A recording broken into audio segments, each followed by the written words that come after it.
Railway में सरकारी नौकरी का सपना देख रहे हैं तो ये वीडियो खास आपके लिए है, क्योंकि यहाँ पर हम शुरू कर रहे हैं रेलवे सफर बैच। रेलवे सफर बैच उन बच्चों के लिए खास होगा जो रेलवे एनटीपीसी की तैयारी करते हैं, जो रेलवे में आरपीएफ की तैयारी करते हैं और करते हैं रेलवे में ग्रुप डी या रेलवे से संबंधित किसी भी तरह के एग्जाम की अगर आप तैयारी कर रहे हैं तो ये रेलवे का सफर ये बैच आपका तय करवाने वाला है। इस बैच में हम यहाँ पर बेसिक टू एडवांस मैथ के क्वेश्चन देखेंगे, प्रीवियस ईयर के क्वेश्चन देखेंगे और जो भविष्य में आने वाले क्वेश्चन हैं उनकी भी यहाँ पर बात करेंगे। एक एक चैप्टर की बात करेंगे। जब तक आपको समझाएंगे नहीं तब तक यहाँ पर पीछा नहीं छोड़ेंगे। तो चलिए शुरू करते हैं रेलवे सफर, क्योंकि ये है सफलता के इस सफर में सबसे पहले बात करेंगे हम संख्या पद्धति के क्वेश्चनों की। संख्या पद्धति का पहला क्वेश्चन उठाया है, क्वेश्चन आपके सामने है। जब संख्या n को 5 से भाग देने पर शेषफल 2 बचता है तो संख्या n स्क्वायर को 5 से भाग देने पर कितना शेष बचेगा। पहले वीडियो को पॉज करें, एक बार अपने आप क्वेश्चन को करके देखें और उसके बाद अब हम यहाँ पर आपको क्वेश्चन करा रहे हैं। क्वेश्चन क्या है? जब संख्या n को 5 से भाग देते हैं तो शेषफल कितना बचता है? 2 बचता है। तो सबसे पहले आपको कुछ नहीं करना, आपको बहुत ज्यादा दिमाग लगाने की जरूरत नहीं है, अपना पेन चलाने की ज्यादा जरूरत नहीं है। जिससे भाग दिया है, जैसे इसने कहा 5 से भाग दिया है तो 5 को लिख लो और उसके बाद जो शेष बच रहा है उसे लिखो और दोनों को जोड़ दो और ये वो संख्या मिलेगी जिसको भाग दिया गया। सबसे छोटी वो संख्या जिसको भाग अगर हम 5 से देंगे तो 2 शेष बचेगा, वो क्या है? 7 है। अब उसने कहा तो n स्क्वायर को 5 से भाग देने पर क्या शेष बचेगा? जब n का मान मेरे भाई 7 है, जब n का मान मेरे भाई 7 है तो n स्क्वायर का मान कितना होगा भाई? n स्क्वायर का मान कितना होगा मेरे भाई? n स्क्वायर का मान होगा 7 गुणा 7, मतलब मेरे भाई 49 इसका मान आ चुका है, 49 इसका मान आ चुका है। भाग अभी भी किससे करना है? 5 से भाग करना है। तो 49 को अगर मैं 5 से भाग दूंगा, 49 को अगर मैं 5 से भाग दूंगा तो 45, कुल मिलाकर कितना बचेगा? 4। और यही आपका उत्तर है, यही आपका जवाब। दूसरी बात, जैसे यहां पर 49 को भाग देना था, किससे? 5 से भाग देना था। तो यहां पर आपको बात समझनी है कि 5 से वो संख्या कटती है जिसका लास्ट अंक 0 या 5 होता है। जिसका लास्ट का अंक 0 या 5 होता है तो आपको कुछ नहीं करना, केवल 9 को भाग देना था। 49 को भाग देना आसान है, छोटी संख्या है, लेकिन अगर बड़ी संख्या होती तो क्या करते? लास्ट वाले अंक को भाग देना था केवल। 9 को अगर मैं 5 से भाग दूं तो 5 से कम 5, कितना बचा भैया? अभी भी 4 शेष, उत्तर वही है। तो आपका उत्तर क्या 4 आया है?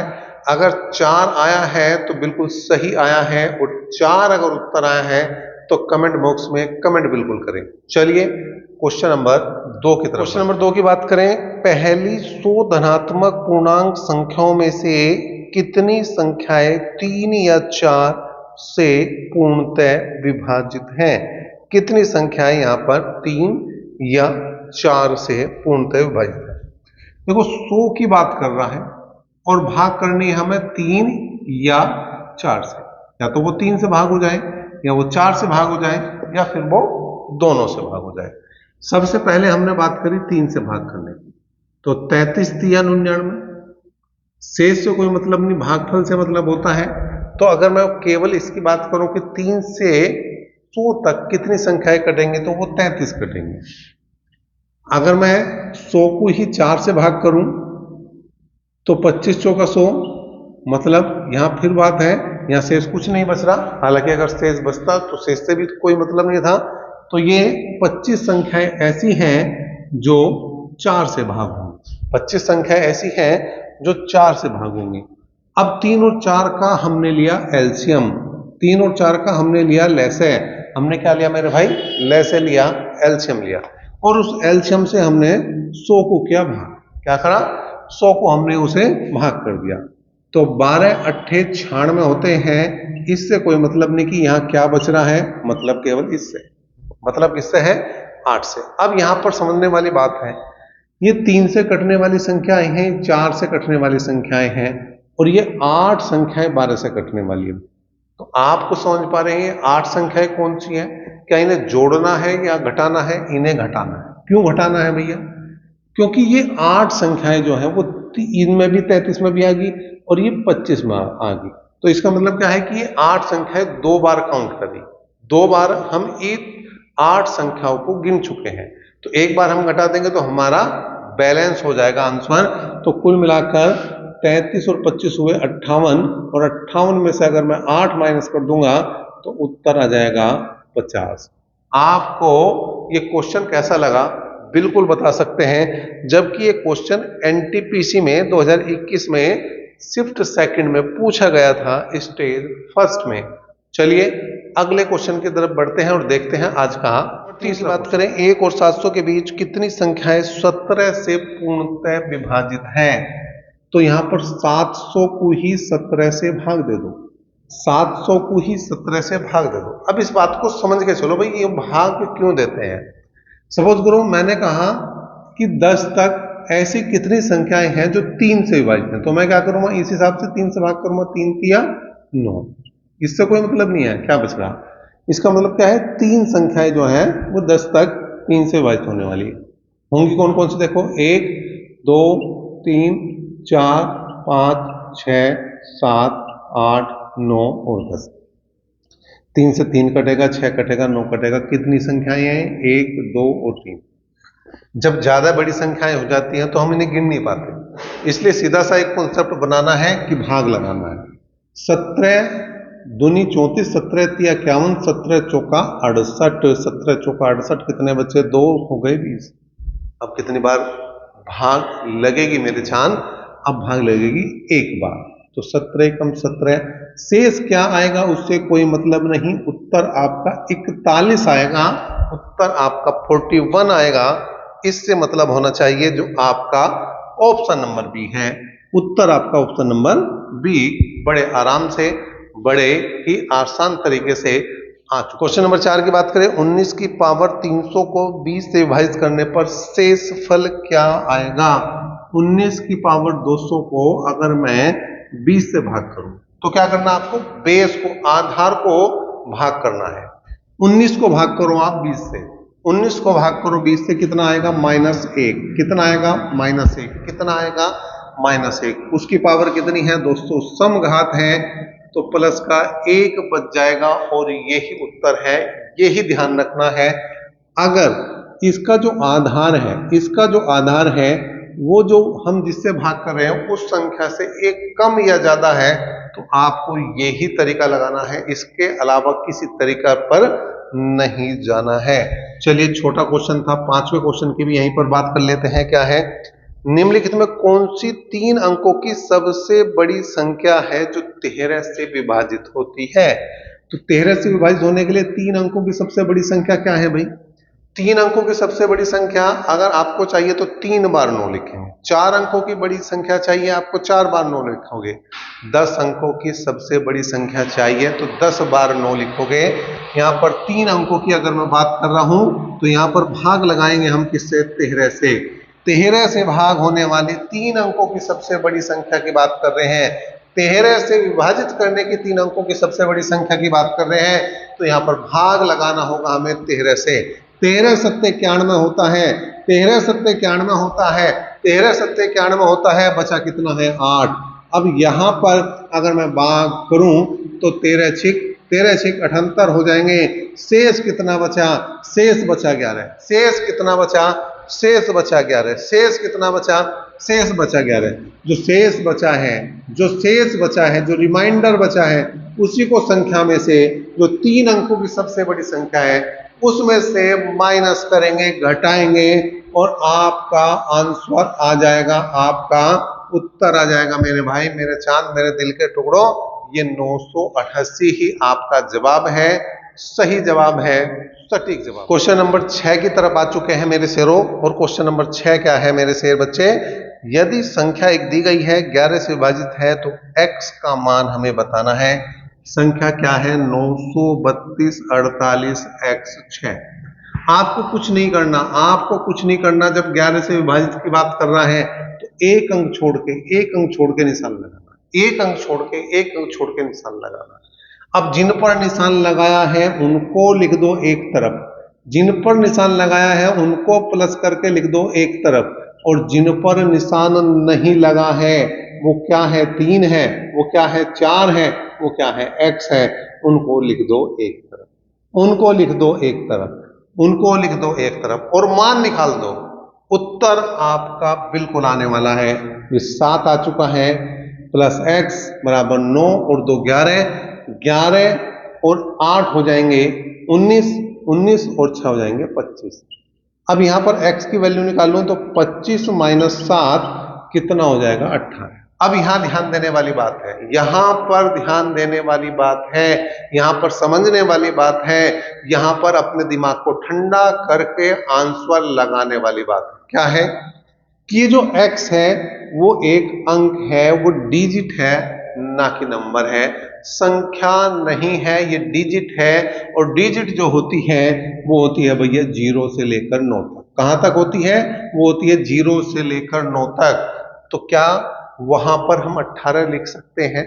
क्या वहां पर हम 1 और 8 लिख सकते हैं, 18 लिख सकते हैं? नहीं लिख सकते, क्योंकि वो एक अंक होना चाहिए, एक अंक होना चाहिए। वो 0 हो जाए, वो 1 हो जाए, 2 3 4 5 6 7 8 या 9 हो सकता है, लेकिन वो 10 भी नहीं हो सकता, वो 11 भी नहीं हो सकता, वो 15 भी नहीं हो सकता, वो 18 भी नहीं हो सकता। जब ऐसी कंडीशन हो जाए तो जिस संख्या से भाग करना था, जिस संख्या से भाग करने की बात कही थी, उसी को संख्या को इसमें से घटा दो। जो उत्तर अभी तक आपका आ रहा था उसी में से उस संख्या को घटा दो, घटा दिया तो कितना बचा, 7। और ये अब सही जवाब है, ये x की वैल्यू है, ये सही जवाब है, क्योंकि ये एक अंक है, ये एक डिजिट है। क्या ये बात पता थी? पता थी तो बहुत अच्छी बात थी, नहीं पता था तो बिल्कुल यहां पर आप कमेंट बॉक्स में कमेंट करके हमें बताइए कि ये बात आपको कैसी लगी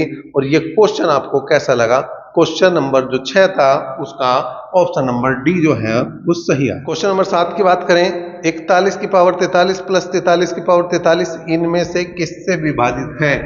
41 की पावर 43 प्लस 43 की पावर 43, जब भी ध्यान देने वाली बात है, जब भी ये पावर सेम हो, जब भी ये पावर सेम हो मतलब समान हो और विषम हो, और विषम हो, और विषम हो, अगर समान संख्या और विषम संख्या है ये पावर में, तो आपको कुछ नहीं करना मेरे भाई, मेरे चांद, मेरे दिल के टुकड़ों, मेरे शेरों, कुछ भी तो नहीं करना।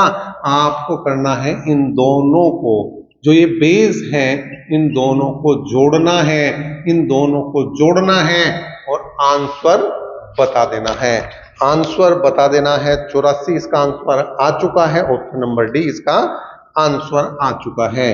क्वेश्चन नंबर 8 की भी मैं बात कर लेता हूं। बहुत आसान सा क्वेश्चन है, दिमाग से सोचने वाला क्वेश्चन है। अगर आपने थोड़ा सा दिमाग से सोचा तो काम बन गया, अगर दिमाग से नहीं सोचा तो टाइम ज्यादा भी लग सकता है।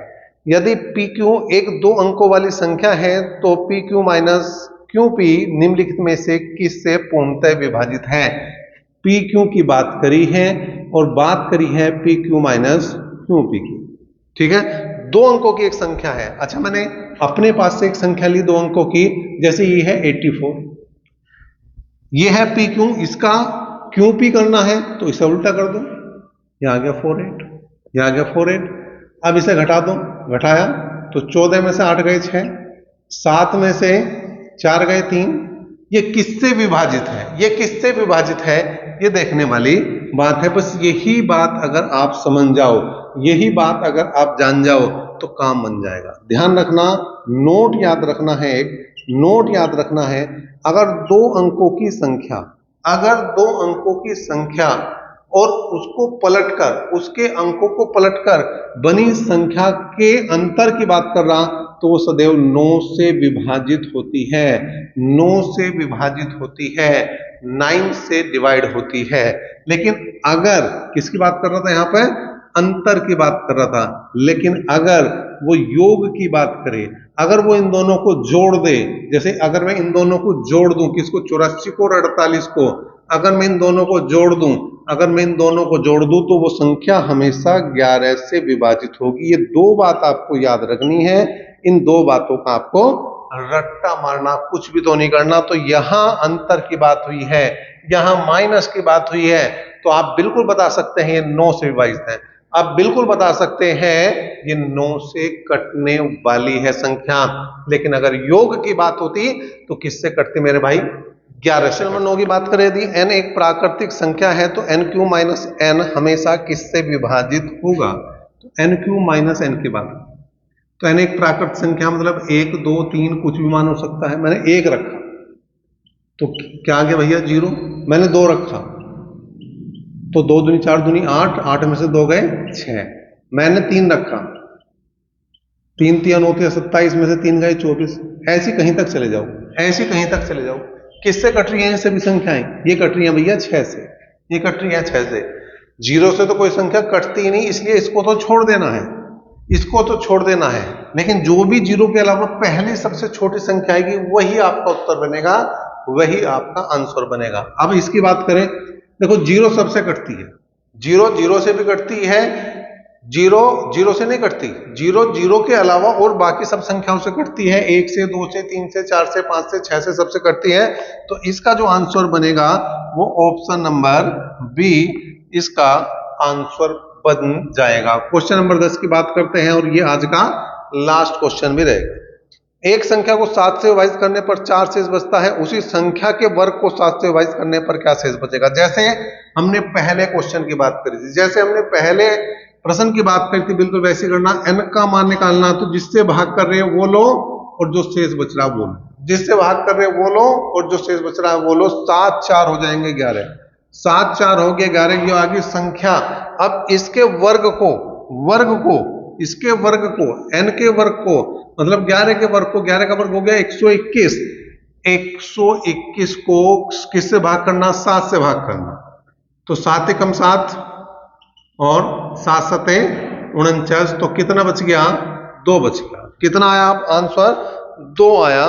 तो ये आपका उत्तर बन गया ए ऑप्शन। तो आपको ये क्लास कैसी लगी है, रेलवे सफर जो बैच चलाया है वो आपको कैसा लग रहा है बिल्कुल बता सकते हैं। और रेलवे सफर अच्छा लग रहा है तो इस बैच के सफर को आगे जारी रखने के लिए वीडियो को लाइक और शेयर जरूर करें।